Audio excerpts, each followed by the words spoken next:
جناب میر معاویہ فرمانے لگے مسجد نبوی میں جانا جس کے گرد لوگ سب سے زیادہ ادب سے بیٹھے ہوں اور جس کی باتیں سب سے زیادہ میٹھی ہوں اور جس کی نظریں سب سے زیادہ جھکی ہوں اور جس کے چہرے پر تمہیں سب سے زیادہ وقار نظر آئے وہی علی کے بیٹے حسین ہوں گے. جو سب سے زیادہ تمہیں وہاں ماحول کے اندر جو شخص نظر آئے پوچھنے کی ضرورت نہیں پڑے گی. تو شخص کہتا ہے میں مدینے آیا تو میں نے واقعی ایک شخص کو دیکھا شہد کے گرد مکھیوں کا اتنا ہجوم نہیں ہوتا جتنا امام حسین کے گرد رسول اللہ کے غلاموں کا ہجوم تھا. لیکن نظریں جھکی ہوئی، باتیں میٹھی، لہجہ گداز گداز، لفظوں میں رانائی، اور لوگ کئی باتیں پوچھتے تو علی کے صاحبزادے ایک آدھ جملہ بولتے تو لگتا یہ کہ وہ جملہ سیدھا دل میں اترتا چلا جاتا ہے. امام علی مقام کے کردار میں نا کچھ باتیں بڑی زیادہ تھیں، بہت زیادہ تھیں، بڑا حسن تھا. ایک بات تو یہ تھی امام حسین رضی اللہ تعالیٰ عنہ کا علم و فضل بڑا کمال کا تھا. ایک دفعہ صحابہ میں مسئلہ بن گیا کہ بچہ پیدا ہوتا ہے تو اس کا وظیفہ کیسے لگانا ہے. امام حسین کا علم و فضل بتا رہا ہوں، علم و فضل. تو بات بڑی پیچیدہ ہو گئی. حضرت عبداللہ ابن زبیر کے پاس لوگ آئے، کہنے لگے کہ آپ بڑے صاحب علم و فضل ہیں، آپ نے حضور علیہ الصلوۃ والسلام کے ساتھ وقت گزارا ہے، تو مسئلے کو حل کریں کہ بچہ پیدا ہونے کے بعد حکومت اگر وظیفہ لگائے گی تو کب لگائے گی. جب بحث طول پکڑ گئی، مسئلہ حل نہیں ہوتا تھا، تو حضرت عبداللہ ابن زبیر کہنے لگے ہم سے نہیں حل ہوگا. ایک بندہ ہے جس کے سینے میں رسول اللہ صلی اللہ تعالیٰ علیہ وسلم کے نور نبوت کا فیضان ہے، وہ یہ مسئلہ حل کریں گے. تو کہا وہ کون سے؟ آپ فرمانے لگے جب ہم سے مسائل حل نہیں ہوتے تو ہم ان کے علم سے فائدہ اٹھاتے ہیں. کہا کون ہے؟ کہا جناب آئے. تو کس نسبت کی بات کرتا ہے؟ یہ نسبتیں تو ہیں جو انسان کو عبادت کے قریب کرتی ہیں. لوگوں نے معیار ہی بدل دیا ہے. حضرت سیدنا امام حسین کی شہادت کے بعد حضرت عبداللہ ابن زبیر رضی اللہ تعالیٰ عنہ نے قاتلان حسین سے خطاب کیا اور فرمانے لگے اللہ کی قسم تم نے اس شخص کو شہید کیا ہے جو راتوں کو لمبے لمبے قیام کرتا تھا، اور تم نے اس شخص کو شہید کیا ہے جس سے میں دن میں جب بھی ملتا تھا تو وہ روزے سے ہوتا تھا. تم نے اس شخص کو شہید کیا جو قائم اللیل تھا، صائم الدہر تھا، اس شخص کو تم نے شہید کیا. آپ کو پتہ ہے کہ میدان کربلا میں جب 9 محرم کو ابن سعد نے امام حسین سے کہا کہ جنگ کرو اگر یزید کی بیعت نہیں کرنی، تو امام حسین نے فرمایا ایک رات کی مہلت دے دو، ایک رات کی مہلت دے دو. حضرت امام زین العابدین کہتے ہیں میں نے اپنے والد گرامی سے عرض کی کہ ابا جی آپ جہاد سے دور جانے والے تو ہیں نہیں، آپ تو جہاد سے پیار کرنے والے، اور یہ بھی پتہ ہے مجھے کہ یہ جنگ اب ہو کے رہے گی، تو ایک رات کی مہلت دینے کا معنی کیا ہے؟ بھئی کل بھی لڑنا ہے اور رات بھی لڑنا ہے، تو ابا جی ایک رات کی مہلت. تو سیدنا امام حسین رضی اللہ تعالیٰ عنہ فرمانے لگے بیٹا رات کی مہلت اس لیے لی ہے کہ میں آج رات کھل کے اپنے رب کی عبادت کروں، میں استغفار کر لوں، میں لمبے سجدے کروں. اور کہا زین العابدین تو جانتا ہے نا کہ مجھے نماز سے، تلاوت سے، دعا سے اور استغفار سے بڑا پیار ہے. نماز سے مجھے پیار ہے، دعا سے مجھے پیار ہے، استغفار سے مجھے پیار ہے. فرمایا بیٹا میں نے اس لیے نہیں کہ میں چاہتا ہوں ایک رات اور دنیا میں رہوں. امام زین العابدین فرماتے ہیں امام علی مقام نے سجدے پہلے بھی بڑے کیے، پر 9-10 کی درمیانی رات جو ان کے سجدے تھے وہ میں نے کبھی نہیں دیکھے.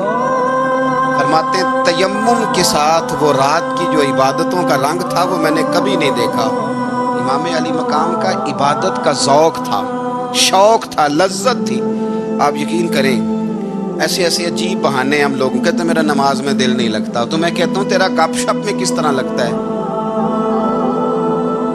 تیرا موبائل پہ کیسے لگتا ہے بھائی؟ یہ تو بھائی ذوق کی بات ہے.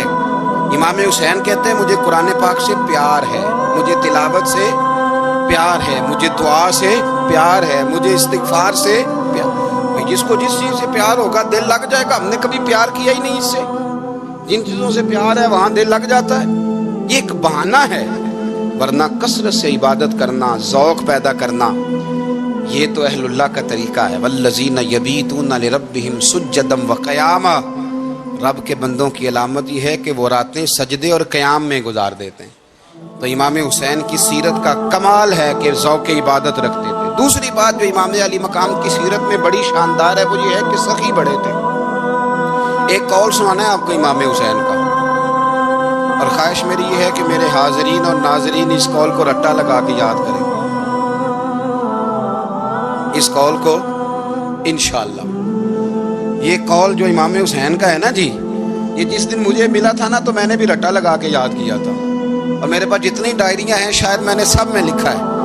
امام علی مقام رضی اللہ تعالیٰ عنہ فرماتے تھے اللہ کی رضا کے لیے کسی شخص کی ایک حاجت پوری کر دینا 1 مہینہ مسجد میں اعتکاف کرنے سے زیادہ درجہ رکھتا ہے۔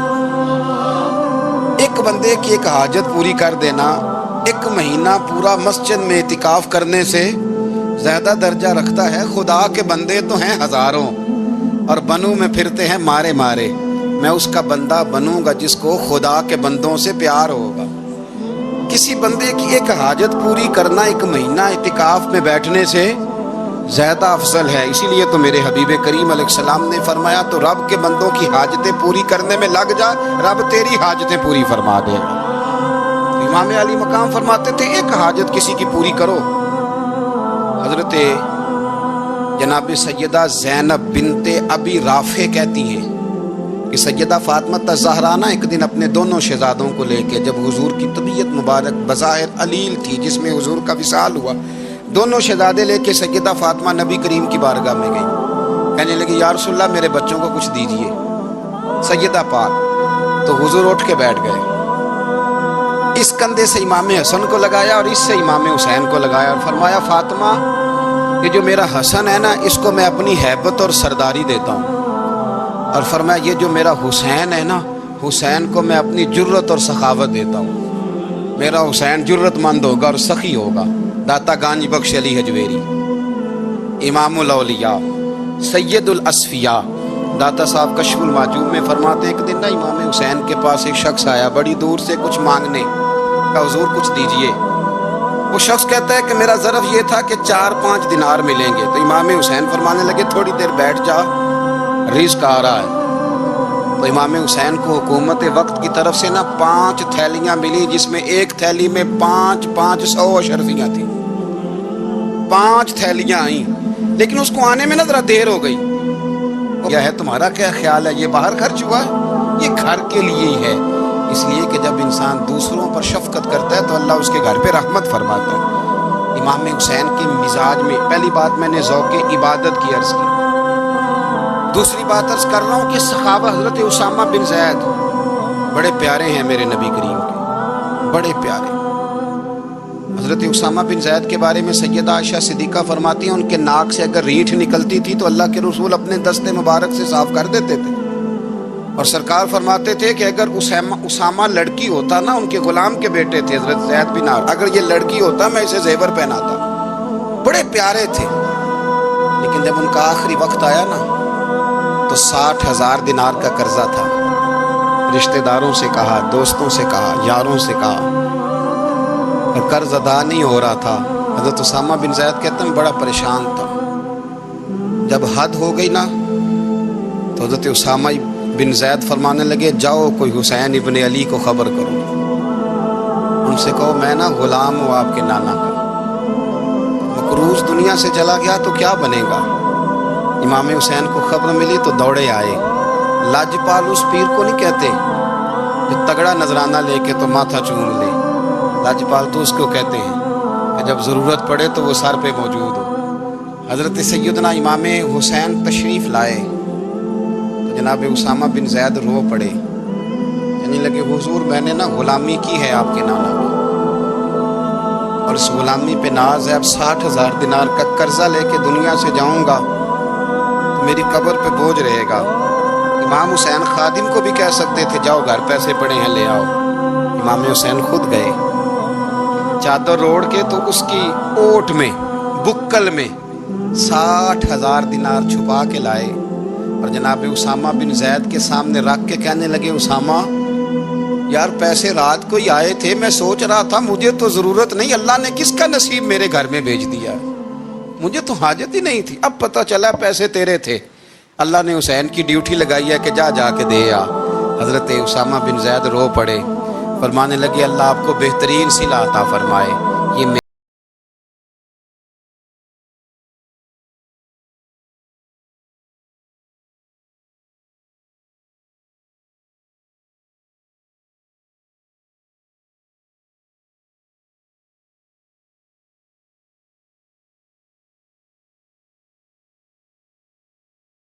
کعبے کا 1000 بار حج کرنے سے بہتر ہے۔ دل بدست آور کے حج اکبر است، کسی کا دل راضی کرنا حج اکبر ہے۔ امام بڑا ہی پیار کرتے تھے، گھوڑے پہ جا رہے تھے، کچھ فقیر غریب لوگ بیٹھ کر روٹی کھا رہے تھے، کھا رہے تھے سڑک کے کنارے۔ تو امام زین العابدین فرماتے ہیں کہ جب امام حسین گزرے تو انہوں نے آواز دی، حضور دل کرتا ہے ہمارے ساتھ بیٹھ کے روٹی کھائیں۔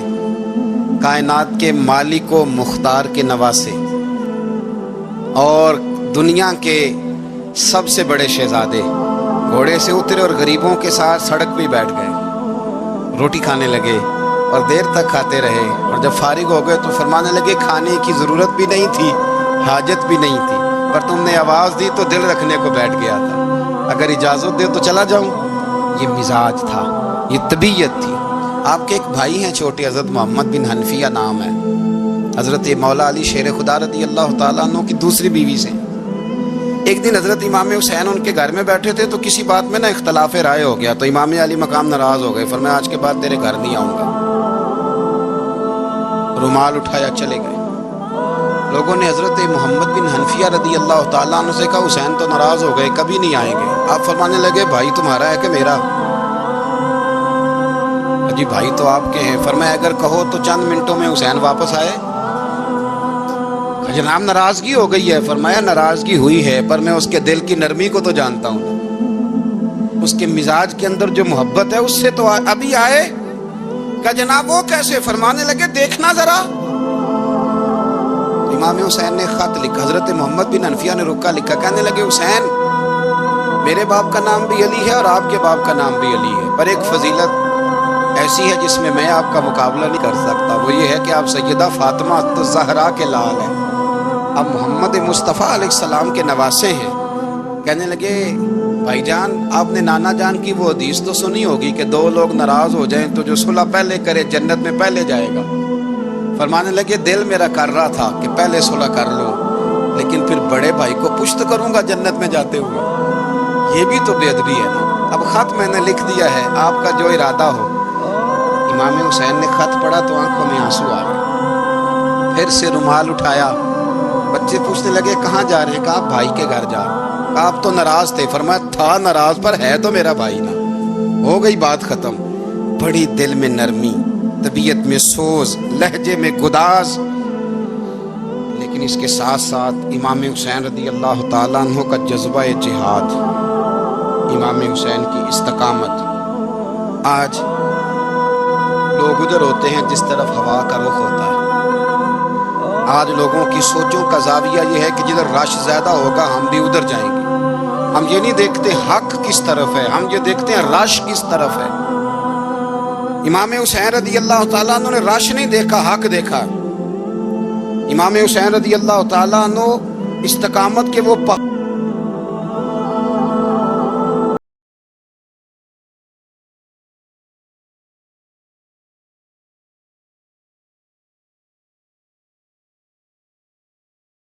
کو کمزور کر سکتی ہیں، وہ ساری امام حسین پہ طاری کی گئی۔ جتنی چیزیں، وطن چھوڑنا کتنا کو مشکل ہوتا ہے۔ شالا پردیسی کوئی بھی نہ تھی وے کخ جنا تو پارے۔ حضرت سلطان باؤ فرماتے ہیں بچو پردیسی ہونا کوئی آسان ہے؟ جس آدمی کا کسی چھوٹے سے گاؤں میں بھی مکان ہو چھوڑنا پڑ جائے تو روٹا ہے۔ تو مجھے بتاؤ جس نے اپنا سارا بچپن مدینے میں گزارا ہو، آج جو ایک ہفتہ مدینے رہ کے آتے ہیں ان سے واپس نکلنا مشکل ہوتا ہے۔ لیکن امام حسین حق کا رستہ تھا، وطن کی قربانی دی، اور معمولی وطن نہیں، مدینے جیسا وطن۔ اور جب کھڑے تھے نا امام حسین رضی اللہ تعالیٰ عنہ رجب میں نکل رہے تھے مدینے سے، تو کوئی شاعر کہتا ہے دور کھڑے ہو کے انہوں نے گویا کہا تھا آقا تیرے کرم کے خزینے کی خیر ہو، میں جا رہا ہوں تیرے مدینے کی خیر ہو۔ امام حسین نے وطن چھوڑا، کوئی لغزش نہیں پیروں میں، کوئی نہیں۔